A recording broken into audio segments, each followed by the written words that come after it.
Travel bans, visa crackdowns, and deportations, what to know as Trump bars the door. President Donald Trump has reignited a sweeping immigration crackdown, introducing expanded travel bans, tighter visa restrictions, and large-scale deportation efforts. His administration claims these moves are essential for national security, but critics warn they represent a dramatic shift away from America's legacy of legal immigration and humanitarian protections. If you're interested in this topic, please pay attention and watch the video through the end to get all the information. Please hit like and subscribe, and don't forget to push the notification bell for an upcoming video. President Donald Trump has launched a sweeping crackdown on legal entry into the United States through a revived travel ban, as his administration takes dramatic steps to block millions of people from taking up temporary or permanent residency. Trump's extensive effort to keep visitors from nearly 24 countries out of the United States had led the administration to block most travel from places, including Haiti and Somalia, revoke temporary protected immigration status for hundreds of thousands of people from nations trapped in conflict, clamp down on student visas, and all but cease refugee admissions. An unconventional approach melding immigration reforms and national security policy has resulted in the most dramatic restructuring of admissions policy in a generation, with the second Trump administration taking full advantage of a rare do-over in government. Trump expands first-term policies to target new countries. The Supreme Court in 2018 gave Trump permission to keep out foreign nationals whose presence the administration says would be detrimental to U.S. interests. Trump reinstituted and expanded a program last week that puts full or partial restrictions on travel to America from the citizens of 19 nations, with notable exceptions. Citizens of 12 countries were completely banned from entry beginning June 9th.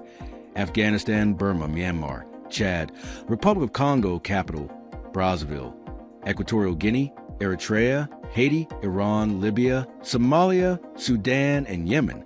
Visitors from an additional 9 countries, including Cuba and Venezuela, were hit with partial immigration and travel bans. Athletes, relatives, and coaches traveling for sporting events like the 2026 World Cup and the Los Angeles Summer Olympics in 2028 were exempted. So were immediate family members of some existing visa holders, Afghan nationals who were employed by the United States, and ethnic and religious minorities facing persecution in Iran. Trump's administration also said Chinese students connected to China's Communist Party or studying in critical fields would no longer be welcome, and tried to stop international students from studying at Harvard. A leaked State Department cable also revealed the administration may require prospective international students at other universities to undergo social media vetting. The administration has also taken steps to deport pro-Palestinian demonstrators. Trump crackdown on legal entry draws less attention. On his first day in office, Trump signed an executive order that slammed America's doors to new refugees, halting admissions from Syria, Afghanistan, Ukraine, Iraq, and other war-torn countries. Trump moved to end temporary protected status for roughly 350,000 Venezuelan nationals in February, and is not expected to renew TPS for an upcoming batch. His administration also declined to extend TPS for Afghans and rescinded an extension for 521,000 Haitians that had been approved by the Biden administration. Citizens of Cameroon in West Africa will lose the protections in June. Without an extension, Hondurans' TPS will expire in July. The administration also ended humanitarian parole for Cuban, Haitian, Nicaraguan, and Venezuelan immigrants, making them eligible for deportation. Trump's clawback of temporary protected status for citizens of countries experiencing conflict, a program run through the Department of Homeland Security that former President Joe Biden greatly expanded, also removes work authorizations and deportation protections. Alex Noras, Vice President for Economic and Social Policy Studies at the Libertarian Cato Institute, said Trump is pursuing the same sort of anti-legal immigration push he pursued in his first term. The refugee program was substantially curtailed. The areas that he has the clearest legal authority over are the ones that he is reducing. Noras said, while the number of refugees who come to America varies from year to year, 60,050 people were admitted in 2023, according to DHS. Trump's administration is only allowing refugees from one nation, white South Africans known as Afrikaners. He has repeatedly alleged that they are the victims of genocide. Stephen Miller, the president's Homeland Security advisor, told reporters in May, as he sought to justify the policy, that the U.S. refugee program has historically been used as a solution to global poverty, and it should not be. Wherever there's global poverty or wherever there's dysfunctional governments, then the U.S. refugee program comes and swoops them up, relocates them to America, and you have multi-generational problems. Miller said, the U.S. refugee program has been a catastrophic failure. Trump administration cites national security concerns. The administration has cited broad national security concerns for many of its actions while refusing to go into detail on individual cases. An analysis of State Department data by the American Immigration Council, which opposes Trump's moves, found the policy could prevent 34,000 immigrant visas and more than 125,000 non-immigrant visas, typically for business and tourism, from being issued each year. The group's analysis of 2022 data found that 298,600 people from affected countries came to the United States.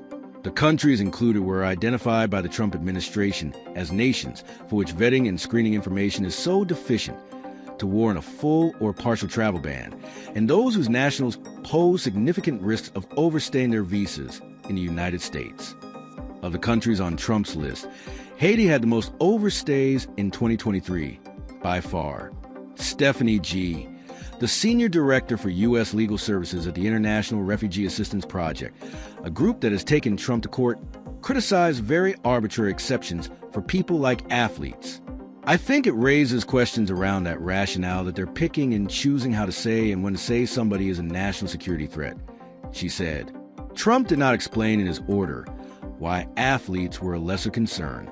But the Olympics allows athletes from all nations to participate, and Los Angeles is hosting in 2028. As Trump tightens the nation's borders once again, the impact is being felt across student, refugee, and immigrant communities worldwide.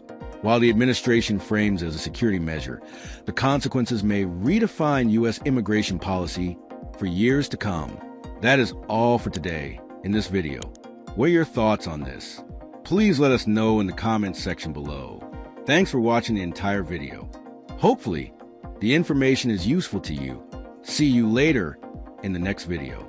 Till then, take care. Travel bans, visa crackdowns, and deportations. What to know as Trump's bars the door. President Donald Trump has reinstated and expanded his administration's controversial travel ban, targeting 19 countries with full or partial entry restrictions. This includes barring citizens from 12 nations such as Afghanistan, Somalia, and Iran, while placing tighter controls on others like Cuba and Venezuela. The policy also restricts Chinese students linked to Communist Party. and has impacted refugee, student, and humanitarian visa programs. Trump's administration has halted most refugee admissions. Ended temporary protected status for nationals from countries like Haiti and Venezuela, and eliminated humanitarian parole programs. Critics argue the crackdown targets legal immigration under the guise of national security, citing arbitrary exceptions such as those for Olympic athletes. Trump's policies could prevent issuance of over 150,000 visas annually, with data showing countries like Haiti had high visa overstay rates. While the administration claims these steps are to protect national security, immigration advocates view them as a selective, discriminatory, and a continuation of Trump's earlier anti-immigration agenda.